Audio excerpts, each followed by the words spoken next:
ఏంటి? నేత్రాశ, శరీరాశ, జీవపుడము. అపవాది ద్వారా వచ్చినవంటే ఎవరి ద్వారా వచ్చినవి? వీడికి తండ్రి, ఈ మూడిటికి తండ్రి వాడి దురాత్మే. ఈ మూడిటికి తండ్రి ఎవరు? దురాత్మ.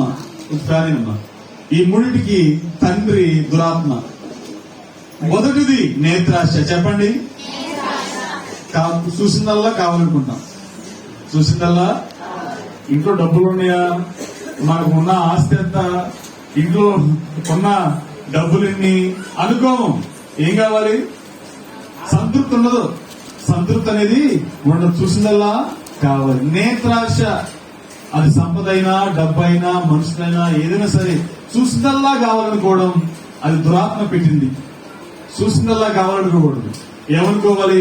ఇంటిలో ఎంత ఉంది, మన సంపాదన ఎంత, మన సంపాదన ప్రకారం ఏం తెచ్చుకోవాలి అన్నదే చూసుకోవాలి. కానీ ఇష్టానుసారంగా ప్రవర్తించడానికి లేదు దేవుని బిడ్డలు. నేత్రాశ ఉండకూడదు. ఏముండకూడదు? దేవుని బిడ్డలు ఏముండకూడదు? రెండోది శరీరాశలు. ఏంటవి? శరీరాశలు. శరీరాశలు ఉండకూడదు. అంతే కదా. ఈ మధ్య కాలంలో మన వయసు 60 సంవత్సరాలు వచ్చిన 20 సంవత్సరాల పిల్లగా ఉండాలని చెప్పేసి ఎక్కడికి వెళ్తున్నారు తెలుసా? ఎక్కడికి వెళ్తున్నారు అనుకున్నారు? మేకప్ వేసుకోవడం బ్యూటీ పార్లర్కి వెళ్తున్నారు. ఎక్కడికమ్మా? బ్యూటీ పార్లర్ కి. సత్తరి పిల్ల కూడా వచ్చేసి ఏడపడితే గడపండి పోయేవాళ్ళు. వెళ్ళిన తర్వాత బాగానే ఉండదు. ఇంతమంది వేస్తారు, అలా 7 మంది వేస్తారు. అలా ఏం చేస్తారు? వేస్తే బ్రహ్మాండం ఉండదు. అది తీసిన తర్వాత అసలు ఉండదు. నల్లగా వస్తున్నారు. అసలు కొంచెం తెల్లకుండా పర్లా, ఇంకా నల్లగా వస్తున్నారు. అమ్మో అనాథానికి పోయాలని చెప్పేసి బాధపడతా ఉన్నారు చాలా మంది. ఏవో పోస్తారు, అప్పుడు సెట్ చేస్తారు. బ్రహ్మాండం అనుకుంటాం. కానీ 2 గంటలు 3 గంటలు అయిన తర్వాత, లేదా సాయంత్రం అయిన తర్వాత ఎట్లా అయిపోద్ది? నల్లంగా మారుతున్నారు. డబ్బులు పోయే శని బట్టి అనుకున్న పరిస్థితి అందరు. బ్యూటీ పార్లర్, దాన్ని ఏమంటారు? శరీరాశ. ఏమంటారమ్మ చెప్పండి? శరీరాశలు మనుషులకు ఉన్నాయి. శరీరాశలు. అమ్మాయికి పెద్ద నెక్లెస్ ఉంది, నాకు లేదే, ఎప్పుడు కొంటావు అని ఇంట్లో గోళ. అవునా కదా? ఎవరికో ఉంది, ఒక ఆస్తి ఉంది, అప్పులు లేవు కాబట్టి తెచ్చుకున్నారు. నీకు అప్పులు తీసుకున్నారో కొనుక్కో, అప్పుడే ఎందుకు? అంతే కదా. ఇన్ని కష్టాలు కూడా ప్రయాణం చేస్తా, అదే కావాలా? దాన్ని ఏమంటారు? శరీరాశలు అంట. ఏమంటారమ్మా? శరీరాశలు మనిషికి ఉండకూడదు. ఇంకొకటి జీవపు డంబం. జీవపు డంబం. డంబపు మాటలు వదులుతా ఉంటారు. డంబపు మాటలు నేను అప్పుడప్పుడు చెప్తా ఉంటా. దీని గురించి మా పుస్తకాల్లో కూడా, ఇంటర్మీడియట్ లో కూడా ఉంటుంది అనమాట.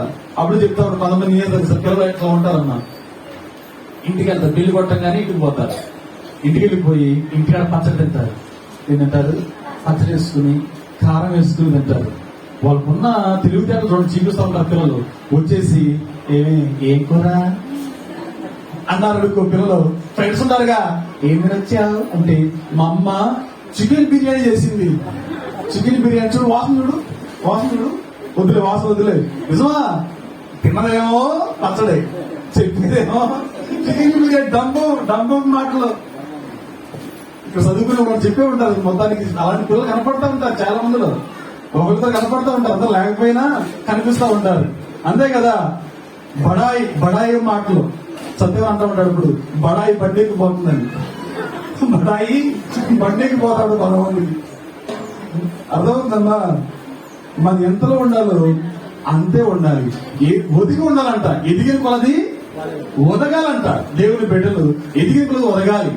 అట్లాగే దేవుని గ్రంథంలో జీవపు డంబం ఉండకూడదు. జీవపు డంబం, మేకపోతు గాంభీర్యాన్ని ప్రదర్శించకూడదంట మనం దేవుని బిడ్డలు. మేము అంతేగా, మేకపోతు గాంభీర్యం ఉండకూడదు. కాబట్టి జీవ డంబం కూడా పాపం అని ప్రభు చెప్తున్నాడు. ఇవి ఉండకూడదు. ఇవి తొలగించుకోవాలని ప్రార్థించాలి దేవుని బిడ్డలు. ఏం చేయాలమ్మా? ఉపవాసం చేసిన తర్వాత ఎదురవుతామంటే ఎక్కువ శాతం ఉపవాసం బాగానే ఉంటాం, దేవునితో బాగా గడుపుతాం. ఉపవాసం ముగించిన తర్వాత ఉపవాసం ఉన్నప్పుడేమో దేవుని మందిరం గుర్తొస్తా ఉండదు. దేవుని మందిరమే గుర్తొస్తా ఉండదు. మరి ఉపవాసం ముగించిన తర్వాత ఏం గుర్తు రావాలి చెప్పండి? ఏం గుర్తొస్తా ఉండదు? లోకం గుర్తు రాకూడదు, పొలం గుర్తు రాకూడదు, పనులు గుర్తు రాకూడదు, ఫంక్షన్లు గుర్తు రాకూడదు. దేవుని మందిరమే గుర్తు రావాలి ఆ సమయానికి. అంతేనమ్మా? అది దేవుని మందిరం తర్వాత దేవునికి ప్రార్థించిన తర్వాత ఎటైనా పోయేది మనం. పంచులకైనా పనులకైనా ఇటుకైనా ప్రథమ స్థానం ఎవరిది?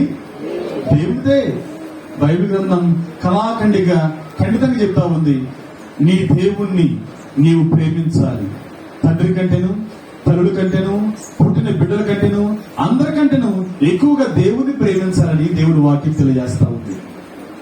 నీవు దేవునికి ప్రాధాన్యత ఇస్తే నీ బిడ్డలు నీ మాట వింటారు, నీ భర్త నీ మాట వింటాడు, లేకపోతే నీ భార్య నీ మాట వింటుంది. సమస్తము సమకూర్చి దేవుడు మేలు కొరకు జరిగిస్తాడంట. చెప్పండి, నీవు దేవుని ప్రేమిస్తే, చెప్పండి అమ్మా, రోమా 8:20 రాయబడిన మాట. నీవు దేవుని ప్రేమిస్తే దేవుడు ఏం చేస్తాడు? మనకు మేలు చేస్తాడు. ఆయన మనకు మేలు కొరకు సమస్తాన్ని జరిగిస్తాడు. అసలు దేవుణ్ణే ప్రేమించకుండా, ఆరాధించకుండా, పుట్టించిన దేవుణ్ణి, కాపాడుతున్న దేవుణ్ణి, ఆరోగ్యం ఇస్తున్న దేవుణ్ణి, సజీవంగా ఉంచిన దేవుణ్ణి మనం ప్రేమించకుండా లోకాన్ని ప్రేమిస్తే దేవుడు ఏం చేస్తాడు? ఒక్కొక్కసారి ప్రాణం కూడా చేస్తా ఉంటాడు. ఆయన మన ప్రాణం, ఆత్మ, ఈ జీవం ఎవరి చేతిలో ఉన్నాయి చెప్పండి? దేవుని చేతిలో ఉన్నాయి. కాబట్టి మనం ఏం చేయాలి? ఎవరిని ఎక్కువగా ఆరాధించాలి? మనం దేవుణ్ణే. ఈ లోకంలో ఉన్న వాటిని మనం ప్రేమించకూడదు, ఆరాధించకూడదు. దేవుని సేవించాలి, కనపరచాలి. అందుకని మనలో ఏముండకూడదు? దేవుని బిడ్డల్లో నేత్రాశ, శరీరాశ, జీవపడం. 3 చెప్పాలి. నేత్రాశ కావాలి, జీవడము కావాలి మీకు. నేత్రాశ, శరీరాశ, జీవడము మాకొద్దండి అని చెప్పాలి. అంతే కదా? విడిచిపెట్టాలి వాటిని. దానిలో తగ్గింపు జీవితం ఉండదని దేవుని వాక్యం తెలియజేస్తుంది. కనుక దేవుణ్ణి ఎరిగిన వారు గొప్ప కార్యాలు చేసే విధంగా మనం ఉండాలి. బైబిల్ గ్రంథంలో యోవేలు గ్రంథం 1:14 ప్రభు చెప్తాడు, ఉపవాస దినం ప్రతిష్ఠించుడి, వ్రత దినము ఏర్పరచుడి, యెహోవాను బతిమాలుకొనుటకై పెద్దలను దేశంలోని జనులందరినీ మీ దేవుడు యెహోవా మందిరంలో సమకూర్చుడంట. మరి దేశము పాడైపోయినప్పుడు, గ్రామం పాడైపోయినప్పుడు ఏం చేయాలంట? ఉపవాస దినాన్ని